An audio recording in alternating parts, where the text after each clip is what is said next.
Olá, aqui é a doutora Camila Vidal, médica especialista em reprodução humana do Ceferp, Centro de Fertilidade de Ribeirão Preto.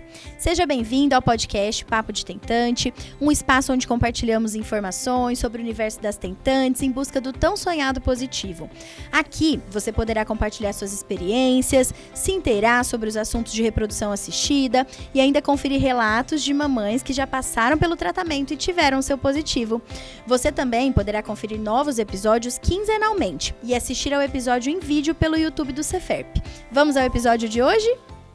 Oi pessoal, bem-vindos ao Papo de Tentante. Gente, o mês de junho foi super emocionante, né? A gente falou no mês da fertilidade, muitos relatos, muitas histórias, né, de superação, de tratamentos.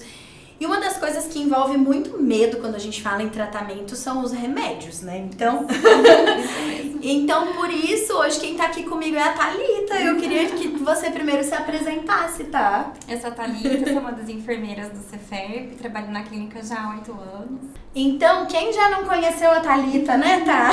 Ou quem ainda vai conhecer, com essa doçura pra explicar dos remédios, como aplica, o que dá de efeito, e é isso que a gente vai tirar um pouco de dúvida hoje, né, tá? Isso mesmo. Bom, e aí quando a gente fala, a primeira coisa, né, quando a gente fala de medicação para o tratamento, tem vários tipos de remédio, né? Então, até quando a gente usa o termo indutor de ovulação, pode ser um monte de coisa, né? Porque tem comprimido, tem injeção, né?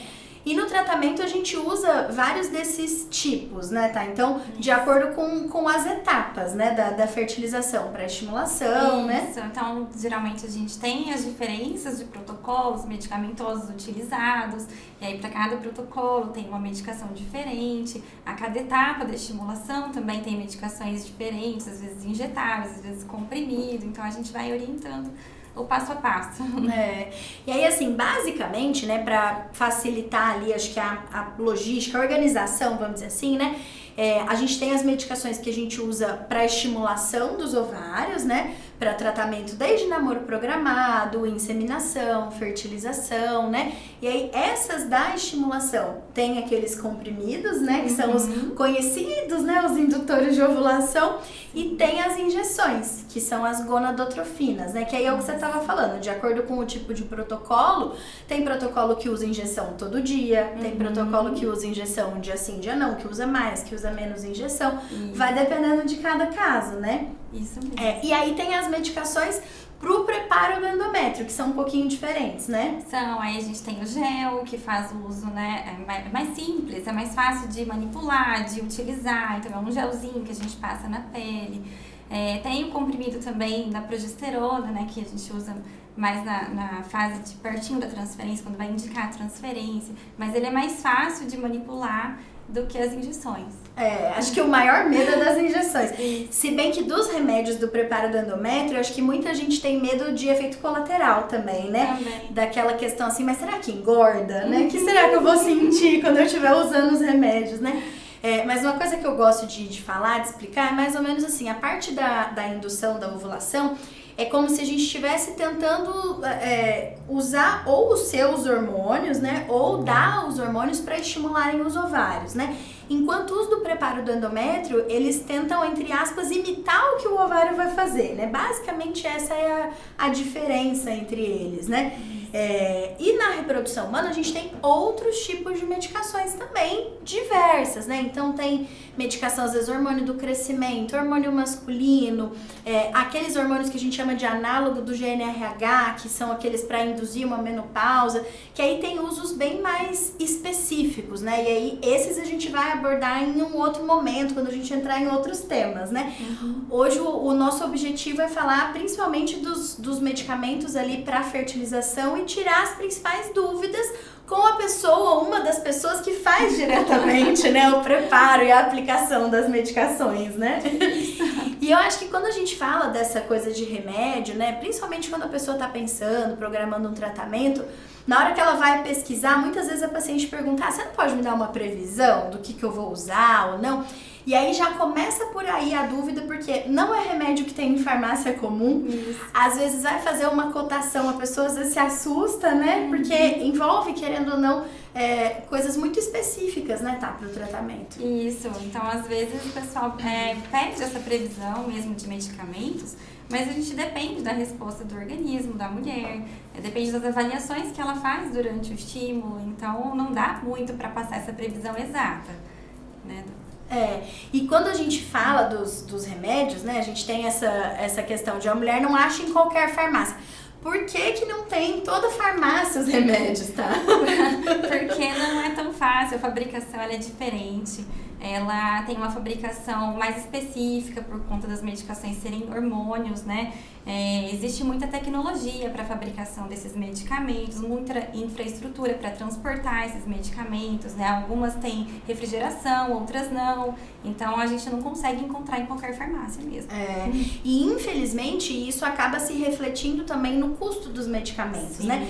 Que é uma parcela importante do tratamento, né? Sim. Porque, realmente, como são medicações que dependem de um preparo muito avançado, né? E de um transporte ali, né, muito específico de armazenamento, isso acaba se refletindo às vezes em custos mais elevados, infelizmente. São importados também, né? Muitos são produzidos fora, né, e aí vem preço em dólar, tudo isso que impacta também. E é um fator até pra gente pensar na escolha dos protocolos, né? Então, lógico que a gente pode falar de protocolo clínico em outro momento, mas assim, a gente pensa, lógico, no caso de cada paciente, na reserva ovariana, mas a gente coloca o fator financeiro também em consideração, né? Faz parte da programação do tratamento, né? Isso mesmo. E você comentou, né, do transporte, de que tem que ser, às vezes, alguns refrigerados. Essa eu acho que se a gente tivesse que listar umas 5 maiores perguntas, acho que essa é a maior de todas. O que eu faço com esse remédio aqui que eu peguei para estimulação? O que precisa guardar na geladeira? O que não precisa?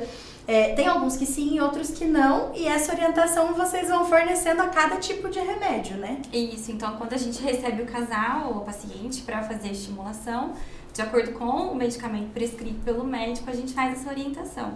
Então, se é um medicamento refrigerado, a gente já entrega esse medicamento numa caixa de isopor, com o Gelox, tudo certinho, armazenado.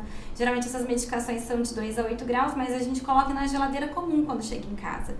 Então, a orientação é sempre colocar na gaveta das verduras ou na porta. Então, coloca a caixinha gaveta lá. da verdura ninguém mexe mesmo, né? Vai ficar ali seu remédio tranquilo.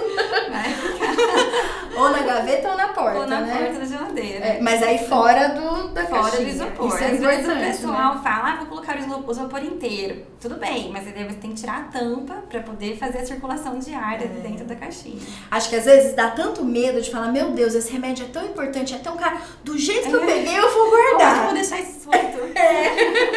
Só que querendo ou não, né? O isopor é um isolante também, né? Então por isso você falou, tira a tampa para que possa manter na temperatura da geladeira, né?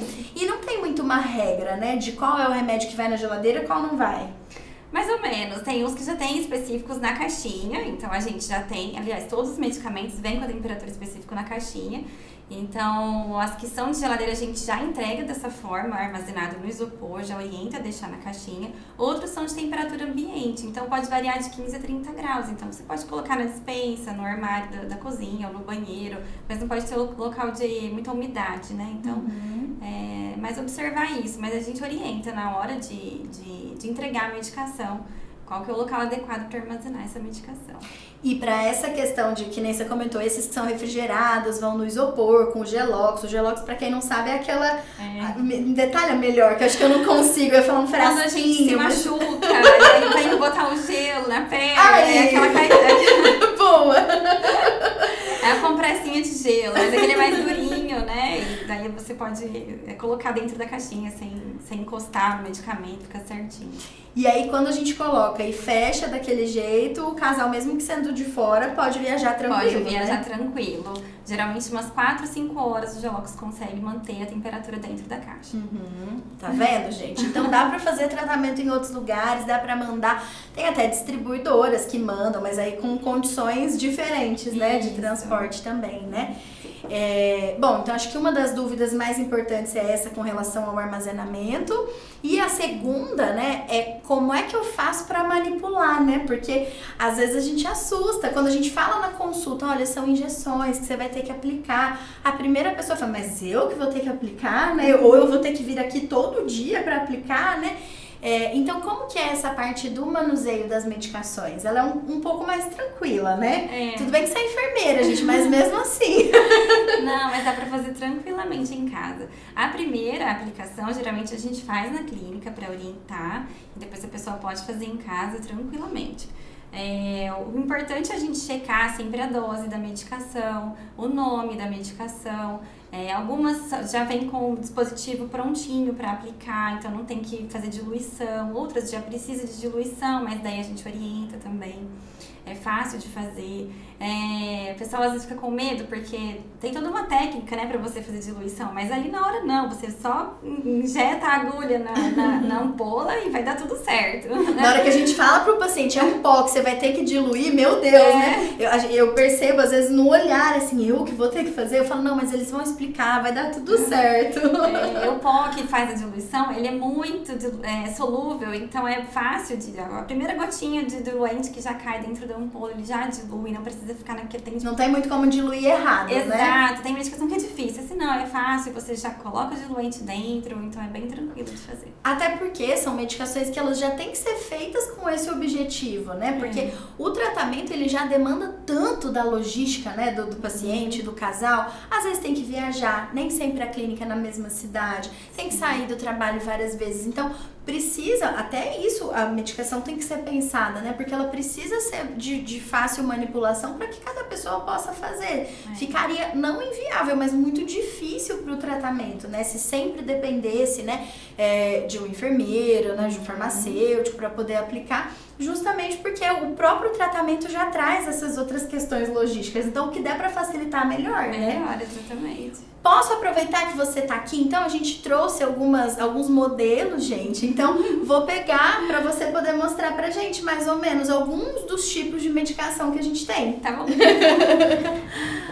Bom, então, trouxe aqui, né, a Thalita separou pra gente algumas coisas do que seria mais interessante da gente poder ir mostrando, né, como vêm as medicações. Tem vários tipos, como você comentou, tem aquelas que tem que diluir, tem aquelas que já vem pronta, né. Falando primeiro das que já vem pronta, vamos começar do mais simples, né. Você quer mostrar pra gente, tá? Então, uma das medicações, né, que vem prontinhas, são essas que a gente utiliza o dispositivo para aplicação. Então, tem a caneta, né, de aplicação, ela é fácil de desmontar. Então, geralmente a ampolinha vai aqui dentro. Na hora, a própria paciente consegue fazer o preparo, enrosca. Tem uma agulha, né, que vem, para cada aplicação vem uma agulhinha nova para poder trocar. Tem um visor, que você seleciona a dose exata que o médico prescreveu da sua medicação, aí você seleciona a dose e aplica.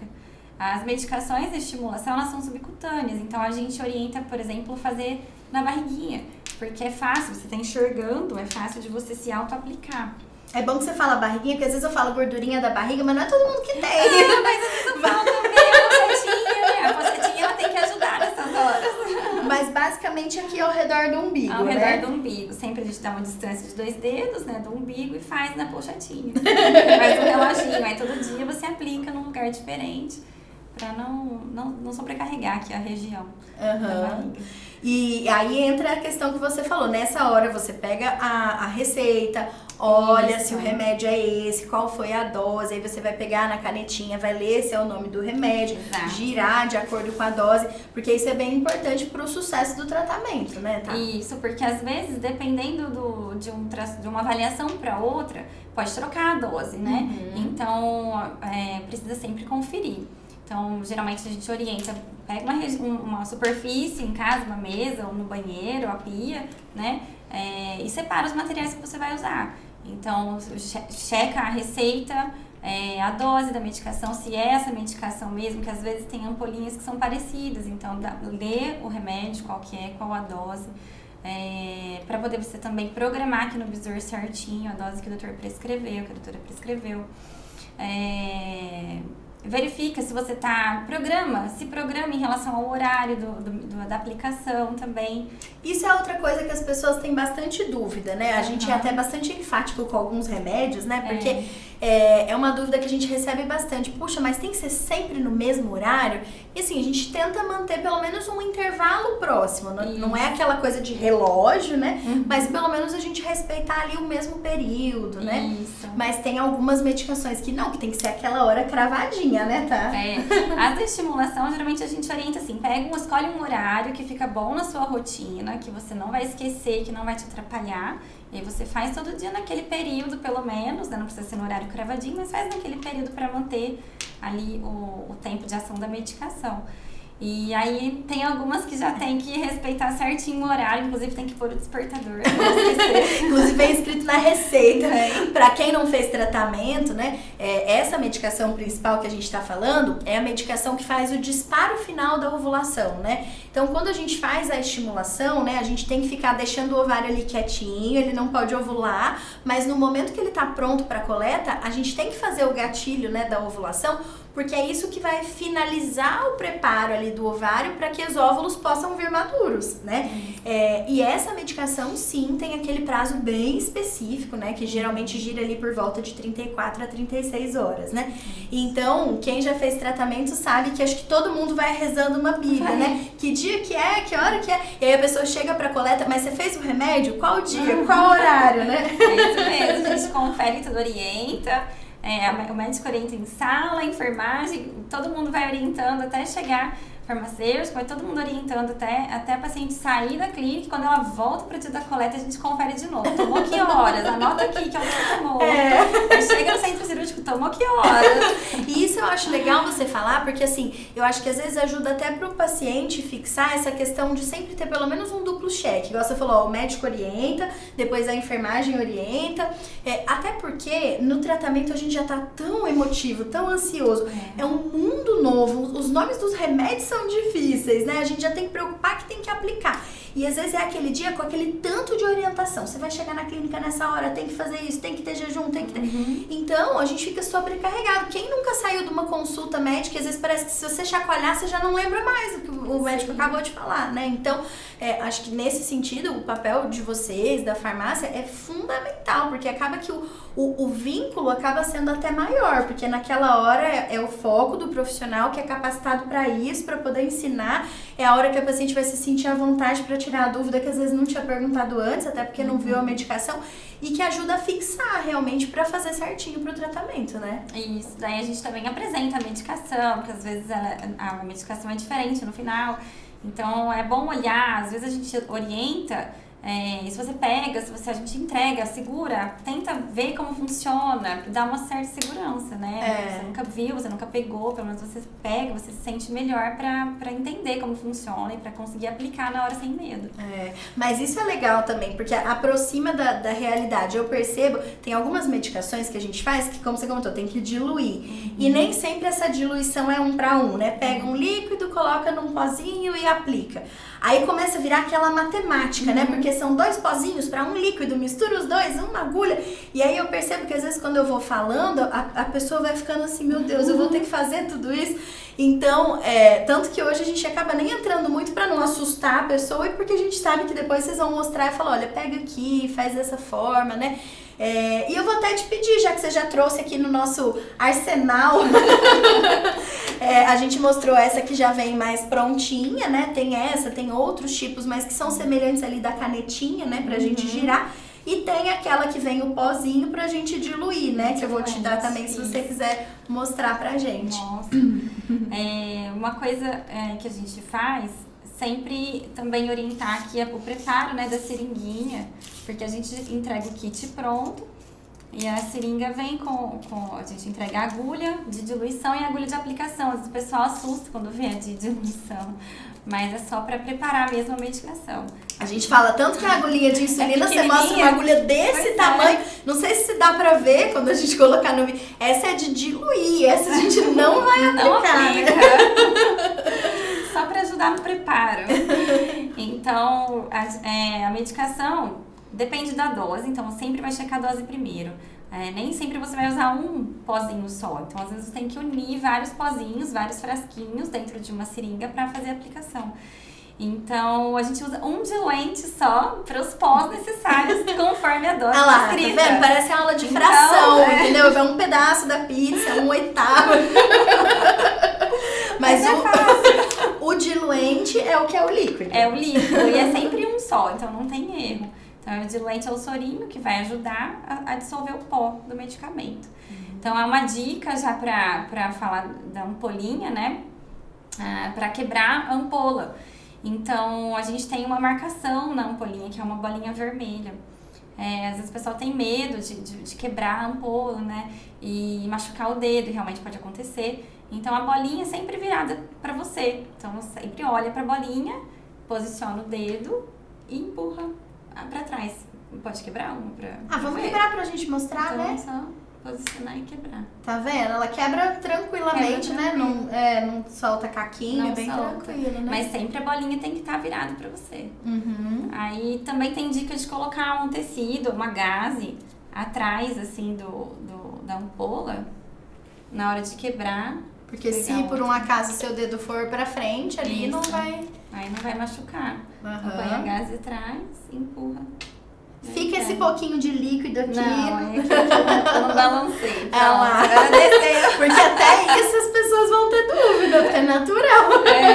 Dá uma agitadinha na ampola que ele desce. Tá certo. Aí só pra proteger o dedo, pra não machucar. Mas se você conseguir olhar pra bolinha e empurrar, não machuca. É tranquilo. E aí esse líquido é o que vai pra dentro do pozinho, né? É o que vai pra dentro do pozinho. Então sempre prepara a seringa com a agulha primeiro. Aspira esse soro fisiológico que você quebrou a ampola e injeta na ampolinha da medicação. Injetou lá dentro, faz o movimento circular, aspira esse preparado para dentro da seringa. Se tiver mais doses para você somar a essa ampola, você vai diluindo a cada frasquinho até completar a dose que o médico prescreveu. Aí depois troca de agulhinha, tira a rosa, coloca a amarelinha, que é pequenininha. Então, é isso que eu ia falar. Essa acho que a gente pode abrir e mostrar, porque às vezes a gente fala agulhinha de insulina, mas nem todo mundo conhece o tamanho, né? Mas tá vendo? É um tamaninho bem pequenininho, né? Então, até pra aplicar em si é fácil, né? Ela não é uma agulha que encontra resistência na pele, Não, é né? bem tranquila. Aí pode fazer 90 graus, se for uma pessoa mais magrinha, pode fazer 45 graus, faz a preguinha, segura na pochetinha. Então assim, é até legal, né, da gente trazer, mostrar, porque quebra um pouco desse preconceito, né? A pessoa pensa, puxa, já tem que fazer tratamento, ainda tem que eu mesma aplicar, mas é tranquilo, né? No começo dá uma assustada, né? Mas tendo essa orientação aqui, a gente tá dando uma orientação geral, mas tendo a orientação individual, um profissional, né, específico para poder te orientar sobre isso, tende a passar muito tranquilo, né? Tá por essa etapa da estimulação, né? Sim, aí depois o pessoal fica craque, o pessoal chega assim nos ultrassons seguintes, e aí, como foi a aplicação? Não, já tô craque. Você já vai entregar, não, essa eu já usei, já sei. Aí o marido vira enfermeiro, de repente. É verdade. E uma coisa que as pessoas têm bastante receio também, mas que eu acho que é importante a gente falar desde o momento quando a gente começa o tratamento, a estimulação, é o que pode dar de sintoma, né? De efeito colateral, ainda mais falando que vai usar injeção, assusta, né? Mas basicamente, como são hormônios, o que a gente mais espera quando presente é como se fosse uma TPM, né? Às vezes uma coliquinha, né? Isso, uma TPM, um pouquinho de dor de cabeça. Dos mesmos sintomas que você costuma ter quando tá com a TPM, você pode ter durante a estimulação. Às vezes mais do meio da estimulação para frente, pode a barriguinha ficar um pouquinho endurecida. É como quando a gente fica quando tá para menstruar, né? Aí fica um pouquinho endurecido, fica dolorido, um pouco de sono às vezes pode dar também. Mas logo depois da coleta já melhora. Essa é uma pergunta que fazem bastante também, quando você vai falar das medicações, essa questão de efeito colateral? Fazem bastante. O pessoal fica preocupado de engordar, né, de dar dor de cabeça, um pouquinho de TPM, os maridos já ficam preocupados. É verdade. verdade. Eu sempre lembro do Dr. Jorge, quando algumas pacientes eu já vi que perguntaram, mas dá algum efeito colateral? E ele responde, mais pro marido. Porque às vezes o humor muda mesmo, né? Mas é aquele período curto por um bem maior, né? Isso mesmo. E uma coisa que as pessoas perguntam também, quando a gente fala nessa coisa de efeito colateral, então o que eu posso fazer que não vai atrapalhar? E se eu tiver dor de cabeça? E se eu tiver cólica? Será que pode tomar? E a maioria das medicações, durante o processo da estimulação, pode, né? Lógico que é importante seguir recomendações individuais ali, né? Para cada caso específico, mas no geral, na etapa da estimulação, a gente não tem, a princípio, contraindicação a medicações de rotina. Diferente, por exemplo, quando a gente já passou pela transferência, que a gente está considerando uma possível gravidez, né? Isso. Então, quando o pessoal pergunta, eu tenho muita dor de cabeça na TPM, eu posso tomar medicação? Pode tomar a medicação que você está acostumada para dor de cabeça. Tá com um pouquinho de dor na barriga também, desconforto, né, na região abdominal, não tem problema tomar algumas medicações também, a gente orienta nessa fase, né, antes da transferência.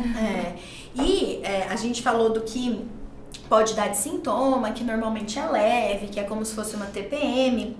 Tem alguns casos mais específicos, onde o ovário responde muito à estimulação, que é o hiperestímulo, e aí, consequentemente, tem mais hormônios circulando, e aí esses sintomas tendem a incomodar um pouquinho mais, e outras medicações mais fortes podem precisar. Mas são casos mais raros, né, Tá? São mais raros, mas às vezes acontece.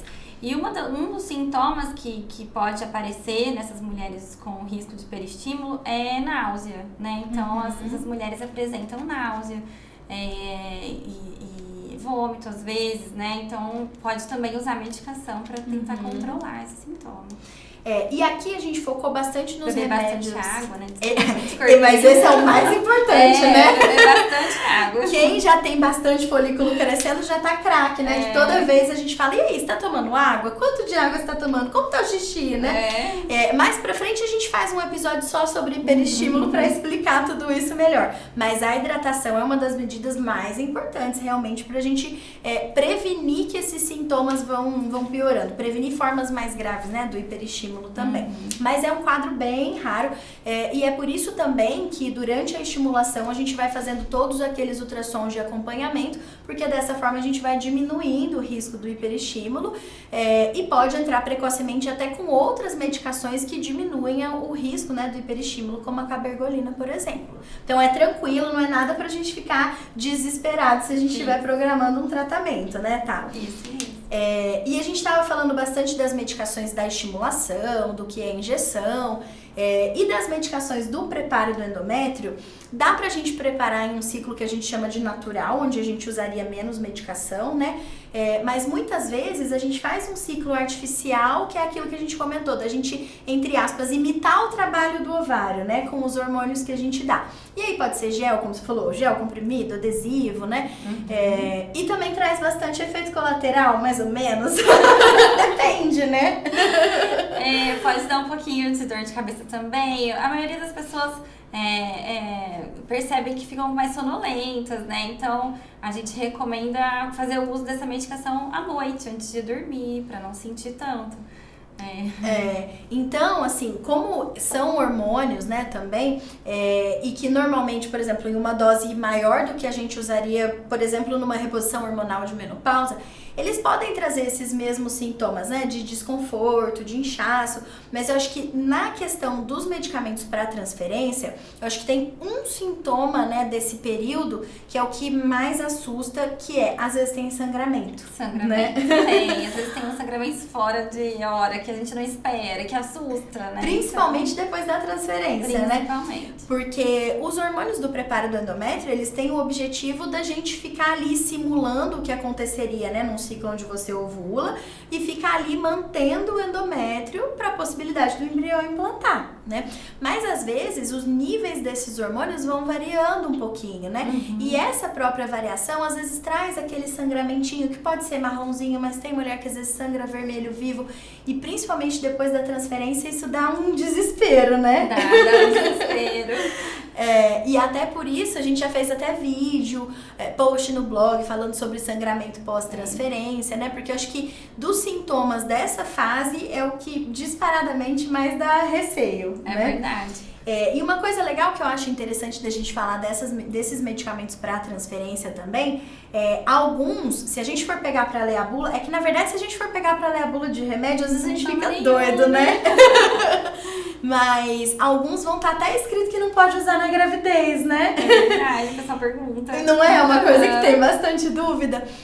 Mas isso por quê? Porque quando a gente engravida naturalmente, o nosso ovário, ele participou do processo. Então, ele estava produzindo aqueles hormônios, né? Quando a gente está num tratamento em que a gente está tentando imitar o ovário, a gente administra aqueles hormônios que seriam os mesmos que o ovário seria produzido, né? Então, lógico, falando de uma gravidez espontânea que já aconteceu, não teria motivo para a gente usar essas medicações hormonais. Mas para o tratamento, elas são fundamentais, né? Tá? Pra gente poder preparar para transferir, né? Isso mesmo, para receber os embriões.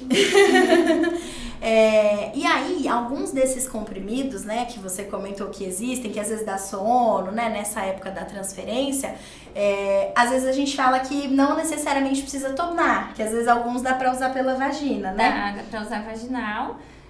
Que inclusive diminui, né, o efeito colateral. Então, coloca na vagina antes de dormir. Eles geralmente são absorvidos rapidamente, coisa de 30 minutos a 40 minutos no máximo. Então, a pessoa pode introduzir na vagina, deita, aguarda aquele período. Geralmente a pessoa já deita e dorme, né? Ou então, se precisar levantar, aguarda esse período de absorção. E o efeito colateral é praticamente zero. Tende a ser menor, né? Tende a ser menor. E o efeito colateral tende a ser menor.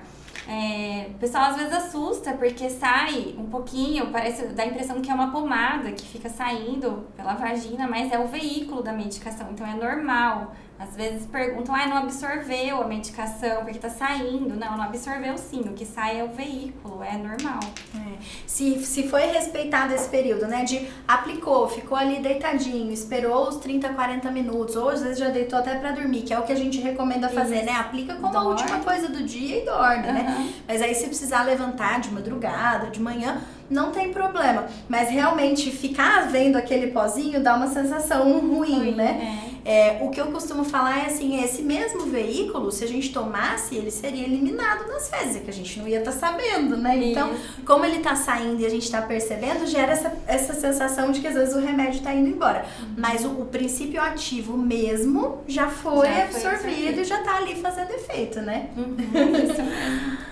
E aí assim, o nosso objetivo hoje era quebrar um pouco, né, desse tabu das medicações, mostrar o tamaninho da agulhinha, né, de insulina, do preparo, da aplicação, né, para tornar o tratamento um pouco menos assustador, né? Isso mesmo. A gente sabe que já não é fácil ter que definir que a gente vai fazer um tratamento, a gente vai procurar uma clínica, vai lá, tem que fazer ultrassom, sair do trabalho, muitas vezes viajar, né? Então tudo isso já gera muito medo. Então, o que a gente puder trazer para facilitar, a gente tá aqui para isso, né? É verdade.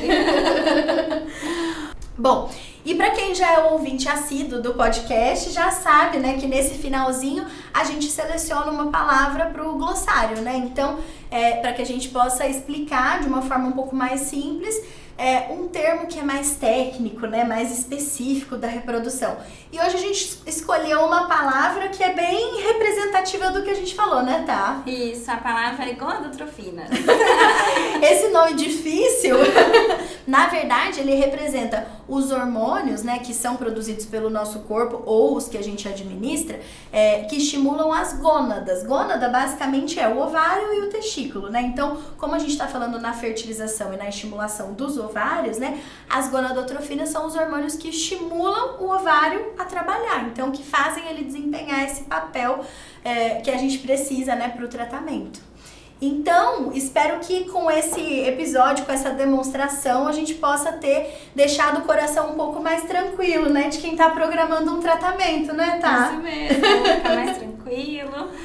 Conseguir fazer as picadinhas de amor aí com tranquilidade. Pra depois poder fazer aqueles ensaios lindos. Quanta gente já fez que põe o bebê em todas aquelas injeções, não é? Maravilhosa, das picadinhas do amor. E se a gente tiver tiver, né, uma equipe que possa trazer essa tranquilidade como vocês fazem, com muita dedicação, muito amor, tenho certeza que o tratamento passa mais tranquilo. Então, muito obrigada pela sua disponibilidade hoje e por todas as picadinhas de amor que vocês já ensinaram a fazer nesses anos todos. Até o próximo podcast, gente. Tchau, tchau. Obrigada por assistir ao Papo de Tentante. Para enviar seu relato, dúvida ou sugestão, mande um e-mail para papodetentante@ceferp.com.br. Aproveite e acompanhe o Ceferp no Instagram e no YouTube para ficar por dentro das novidades.